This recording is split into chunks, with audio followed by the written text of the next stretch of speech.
सबैलाई स्वागत गर्न चाहन्छु कुकिङ माइन्डसेटमा। म विनय।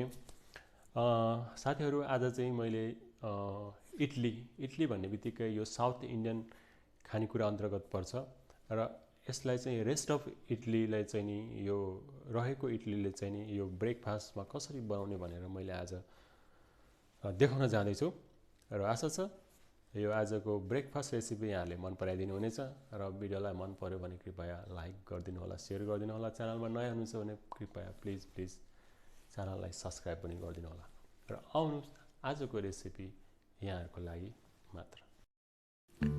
मैले यहाँनिर इडली फ्राई बनाउनको लागि इडलीले चाहिँ सानो सानो पिस पारेर काट्दैछु। जति नै सानो पिस बनायो त्यति नै हाम्रो यो भित्रसम्म मरमसला लाग्छ र अनि हाम्रो यो इडली फ्राई चाहिँ एकदमै टेस्टी हुन्छ। इडली हामी कसरी बनाउँछौँ भन्दाखेरि छिल्का निकालेको मासको दाल र चामललाई भिजाएर चाहिँ यसलाई चाहिँ मजाले पिसिन्छ र अनि यसको लेदो बनाएर चाहिँ नि एउटा सानो एउटा मलमा भाँडामा हाली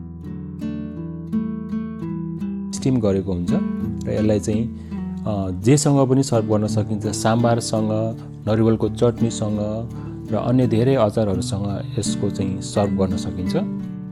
यो खाना चाहिँ एकदमै फेमस छ साउथ इन्डियामा। मैले यहाँनिर एउटा भाँडा बसालेर 2 चम्चा जति खाने तेललाई मैले राखेको छु ग्यास अन गरेर।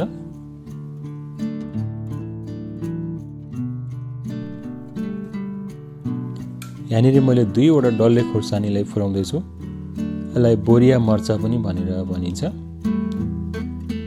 अनि त्यस पछाडि मैले यहाँनिर 3 चम्मच जति यो छिल्का निकालेको यो कालो दाल मासको दाललाई चाहिँ मैले फुराउँदैछु। यो गोल्डन ब्राउन हुँदैछ। यो गोल्डन ब्राउन भएपछि मैले यहाँनिर 1 चम्मच जति तोरीको दानालाई फुराउँदैछु। यो गोल्डन ब्राउन भइसकेको छ। यो यहाँनिर मैले 2वटा हरियो खोर्सानी काटेकोलाई पनि मैले यहाँ राखेँ र 1 चम्मच फ्रोजन करी पत्तालाई पनि मैले यहाँनिर राखेँ र आधी कप ग्रेट गरेको नरिवलको धुलोलाई पनि मैले यहाँनिर राखेर एकैछिन चलाउँदैछु र अलिकति यो गोल्डन ब्राउन कलर भइसकेको छ हाम्रो यो मसला। अब भने मैले आधी चम्मच जति यो बेसारको धुलोलाई पनि मैले राख्दैछु। यसले हाम्रो एकदमै राम्रो कलर दिन्छ र फ्लेभर पनि राम्रो दिन्छ। र अब भने मैले 1 चम्मच जति यो मेथीको अचारलाई राख्दैछु। यो चाहिँ एकदमै हाम्रो यो मेन मसला भनेको मेथीको अचार हो। यसले चाहिँ एकदमै राम्रो फ्लेभर दिन्छ। मेन मसला हाम्रो यो। अब भने मैले अघि काटेर राखेको इडलीको सानो सानो पिसलाई चाहिँ मैले यहाँनिर एड गर्दैछु र मजाले चलाइदिनु होला यो इडलीको यो राखिसकेपछि।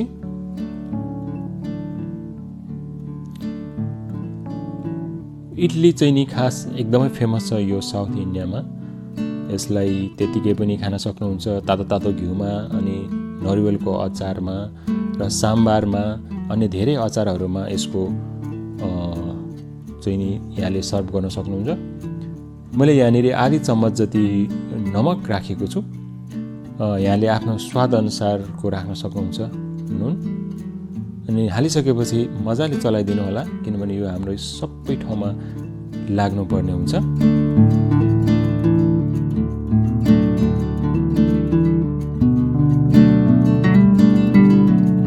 मसला लाग्यो त्यति नै टेस्टी हुन्छ।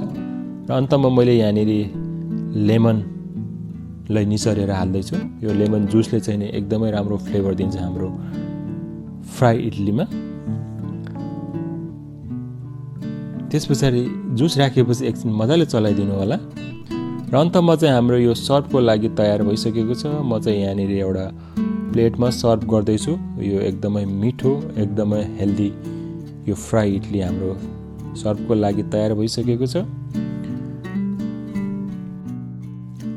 यसलाई बिहान नास्ता र दिउँसो खाजाको रूपमा प्रयोग गर्न सक्नुहुन्छ र एकदमै हेल्दी रेसिपी हाम्रो यो दाल र चामलबाट बनेको इडली फ्राई रेसिपी हजुरहरूलाई कस्तो लाग्यो र पक्कै पनि आशा गर्दछु भिडियो मन पर्यो भने लाइक गरिदिनु होला, सेयर गरिदिनु होला र च्यानलमा नयाँ हुनुहुन्छ भने च्यानललाई सब्स्क्राइब पनि गरिदिनु होला र फेरि अर्को नयाँ रेसिपीको साथमा म तपाईहरुको लागि भेट्नेछु।